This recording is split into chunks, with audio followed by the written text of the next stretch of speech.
Welcome aboard the Beseto Express. We'll cover 3 countries: Beijing in China, Seoul in Korea, and Tokyo in Japan. Together we'll explore the culture of Beseto. All aboard the Beseto Express.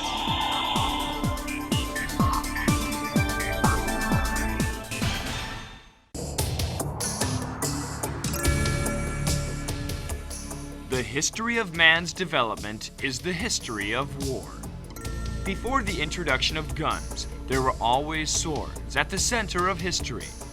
Its start was out of practical use, but soon began to symbolize the ultimate power of a ruler. Many heroes in history showed their courage through their swords.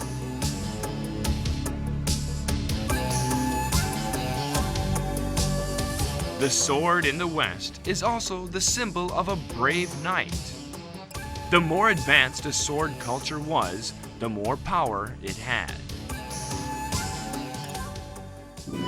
Swords of China lay emphasis on the motion of striking down.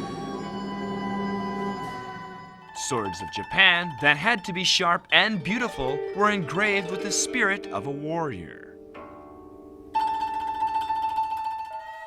The conservative swords of Korea with the integrity of the Korean people. Let's find out about the cultures of Beseto through their swords. Hello again, it's me, Doris Han, your host of Beseto Express. Today on our show, we're going to take a look at something you're all familiar with, knives. Traditionally in Korea, when a woman gets married, she usually takes everything she needs to her new home, but she doesn't take her knife. The reason why is because she receives one from her father-in-law. In return, she gives him money. This way, the new couple will live happily. Don't you find that interesting? Well, there's a lot more interesting things about the knife cultures of the Beseto countries. Today, let's look at all of them.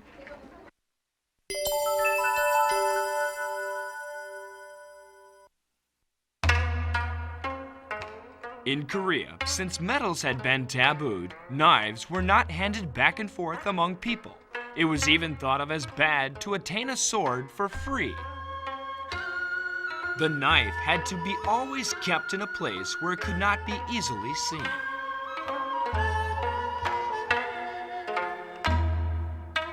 That is why kitchen knives of Korea are simple in shape.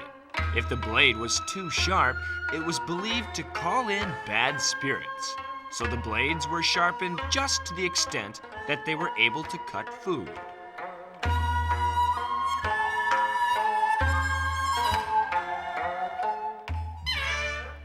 China has numerous varieties of knives, as much as its diverse food culture. From large knives to small ones, over 50 different kinds of knives have developed because of the food culture in China. Being a country made up of islands, Japan has well-developed fillet knives. Since raw fish is popular in Japan, they need knives that could slice fish meat into very thin or thick slices. With that need, many fillet knives have developed. Fillet knives are characterized by their acute and sharp blades.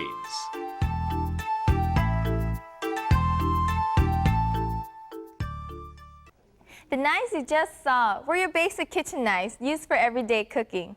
But in the olden days, knives served a different purpose. They were used as deadly weapons during times of war. In Asia, there are 2 different types of knives. There's the kum type, and then there's the dough type. The kum type, the blade has 2 different cutting edges, whereas the dough type, you can only cut on one edge. Why don't we take a look at the 3 military weapons of the Beseto countries and see how they compare with each other.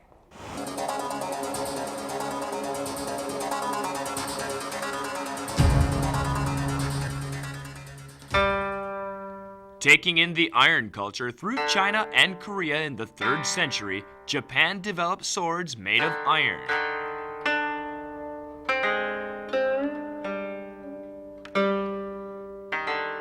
In the beginning, swords with one-sided blades and double-sided blades were both.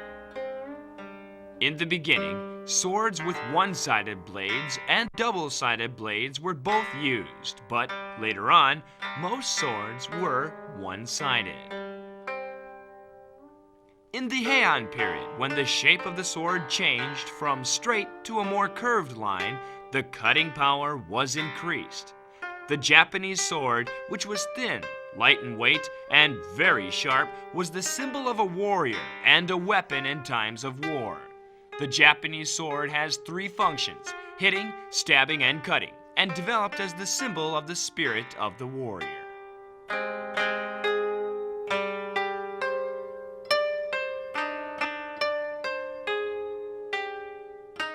A decorative style called hamong soon appeared.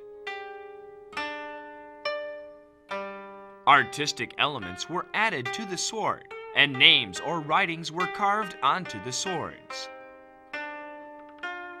This shows the unique artistic sense and idea of the Japanese people that, although there are many swords that can cut objects well, a true sword must be sharp but also beautiful to gain its full right. それともう一つは、日本の刀の特徴は刀に刃文というもの、文様がですね、刀身の中にまっすぐだったり、それから波のような形をしたりですね、いろんな形の模様があります。この刃文があるのが日本の刀の特徴です。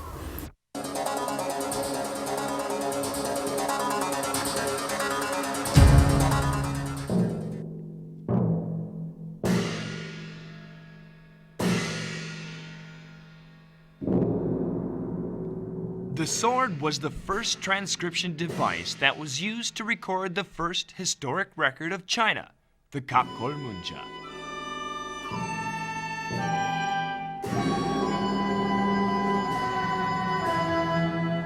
Thought of as the first and most important among the 8 weapons, the swords of China were big, reflecting the continental spirit of the Chinese people. That made the power and skill of the person handling the sword more important than the sword itself. Among the heroes and gallant men appearing in the novel Samgukji, Kwanu was famous for using a large sword. The scene of Kwanu swinging his blue dragon Onwoldo was a subject of fear to the enemy. As such, swords of China are thick in width and heavy, making it easier to cut rather than to stab.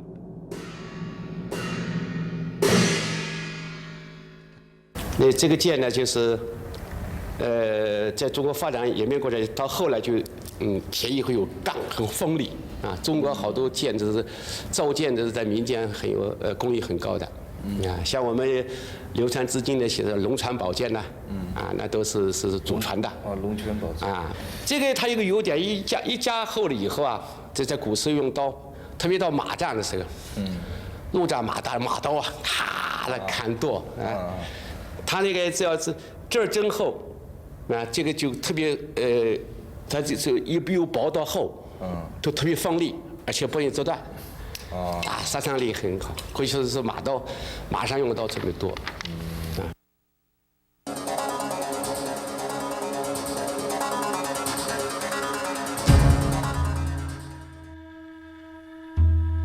Swords with double blades. Korea had a well-developed sword culture. From the Majesok sword of the New Stone Age to the copper swords to complete form. To the Chiljido, symbolizing the king's power.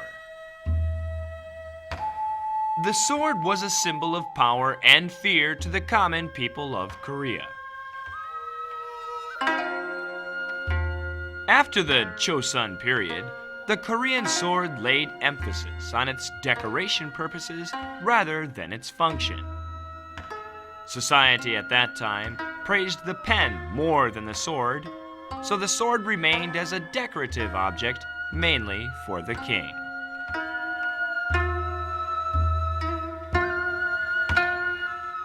This sword, which is called the Eungum, was the sword of military officers guarding the king, and it was the only sword that had a practical use during the Chosun period. A sword called the pedo was often carried by men as a symbol of power and status. The jukjangdo for the typical Korean, and the unjangdo, only about the size of a hand. The unjangdo, which is one of the unique swords of Korea, was a sword of decorative purposes, used for protection and symbolized the chastity of women. Though sharp, it was a defensive weapon. 중국 칼 같으면은 이 칼이 무게가 실려가지고 이제 전쟁하는 그 칼을 얘기하면요. 그래서 이 찍는 겁니다. 찍어서 이제 사람이 이제 이 동강나도록 이렇게 이제 하는 거고요. 그 다음에 일본 칼 같으면은 이 좀 얇고 길게 휘어져 있습니다. 그래서 그건 휘두르는 거죠. 그래서 이제 이 건법도 보면 무슨 유 이렇게 붙습니다. 이제 그러니까 우리 칼은 이 두 가지 면을 겸할 수 있다 이런 얘기입니다. 예를 들면은 찍는 것도 가능하고 베는 것도 가능하고 이 두 가지 겸용 이런 칼이다 이렇게 보면 되겠습니다.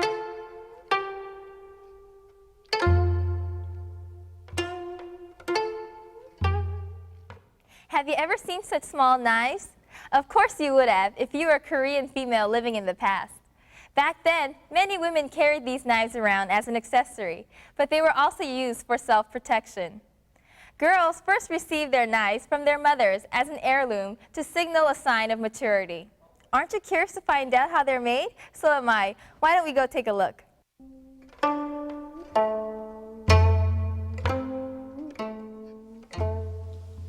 The making of jukjangdo starts from collecting good bamboo stalks.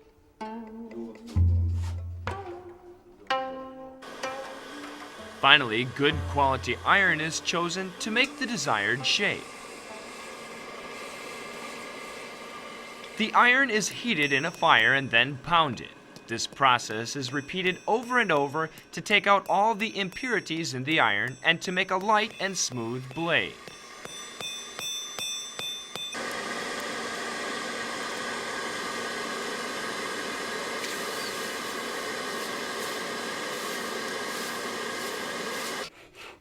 A life created carefully through the hands of a craftsman. And when the decorations of blossoms, or shipjangseng, are drawn on the surface of the bamboo, the jukjangdo is completed at last.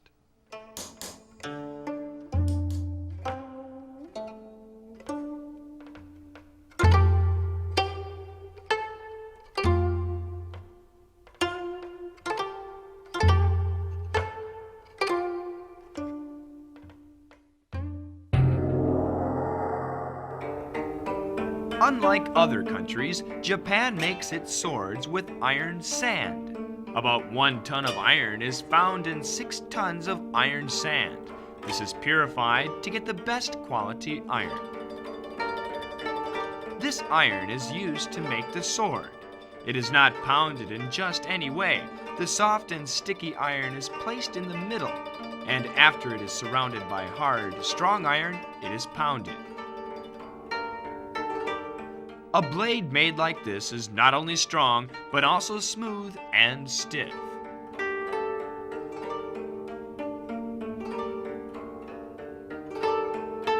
In the final phase, the craftsman carves in writings and adds beauty to it by carving in unique Japanese decorative designs.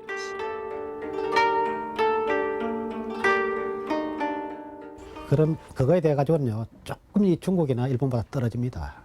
그 왜 그러냐면은 아까 제가 말씀드렸지만은 중국에서는 이 쇠뇌와 칼을 잘 만든 나라가 한 나라입니다. 우리 한국 거는 그 한자 한 나라인데 그 한 나라에서 만든 무기가 제일 좋은 거예요. 근데 거기에는 이제 얘기한 것처럼 그 단조단접을 해가지고 어떤 또 물에 담금질 하느냐 그거 따라 나오는데 그 나라가 칼 만드는 기술이 제일 발전했던 거예요. 그래서 우리보다는 수많은 공정을 거쳐가지고 만든 칼입니다. 그리고 일본 칼도 역시 얇게 그렇게 만들지만은 많은 공정을 거쳐서 만드는 거예요. 그 왜 그러냐? 그 당시에 지금은 뭐 철이 얼마나 나는지 모르겠습니다만 그 당시 철이 귀하기 때문에 그 귀한 철을 가지고 만들자 보니까 굉장히 참 이 뭐랄까요? 많은 공력을 들여 만들었단 말이에요. 그래 만들었고 우리는 철이 막 상당히 흔했던 것 같아요. 그렇게 본다면은 철이 우리 보편화가 되기 때문에 이 제작하는 과정에 그렇게 공을 안 들였단 말이에요. It took a lot of time and skill to create a well-made knife that was used either in battle or just to accessorize an official's outfit. But as time passed, a new culture was born. Martial art techniques as well as cultural dances using knives started to appear.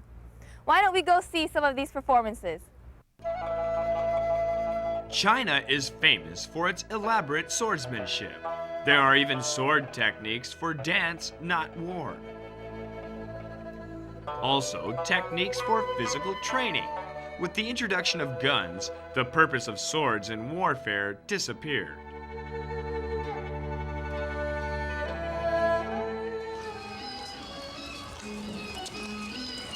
Sword movements are continuously being developed for training the body. Swordsmanship, which has become one of the most common forms of exercise today in China, is becoming a method of training the body as well as the mind.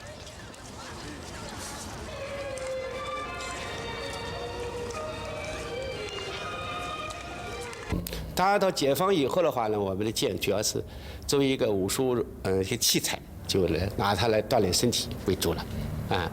尤其热兵器以后，特别是炮弹发展以后，这种它的这个冷兵器的那种实战性的话就减弱了。减弱的话，主要是留下民间，啊，拿它来作为锻炼身体。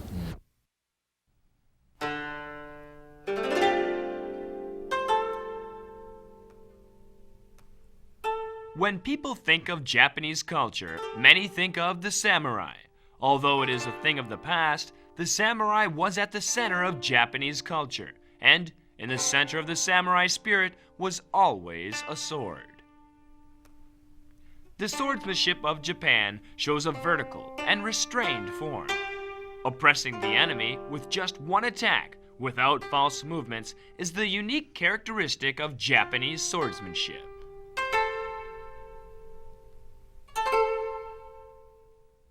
일본 칼은 대개 보면 뒤가 이렇게 휘어져 있고 좀 이렇게 얕다 그럴까요? 이런 겁니다. 이제 그러다 보니까 이제 거기에 따라 가지고 건법도 전부 무슨 유 이렇게 붙어요. 이 흐릴 유자. 그래서 이제 그게 베는 겁니다. 전부 다 베는 거. 휘둘려 베는 거죠. 그렇기 때문에 이제 그런 건법이 붙었죠. Swordsmanship in Korea has its foundation in natural movements. Since the objective is not to take a life, Korean swordsmanship puts defense first. Most Korean sword techniques continue with flowing movements, as demonstrated here. 아주 가볍지도 않고 무겁지도 않고 이 중간형입니다. 그리고 칼 끝이 이렇게 나가가지고 다른 칼처럼 이렇게 휘어지거나 그렇게 아니고 이렇게 딱 가다가 이렇게 이제 각을 찌면서 나가 있습니다. 그래서 대개 1초씩이 들어갔다가 나오면서 그 칼 끝에 변화를 일으킨단 말이에요. The sword was a symbol of the power of gods, together with the mirror and bell. Sword dances in Korea are believed to drive away bad spirits and are used in remembering ancestors. The development of the sword has carried on with the prosperous cultures of the three Beseto countries.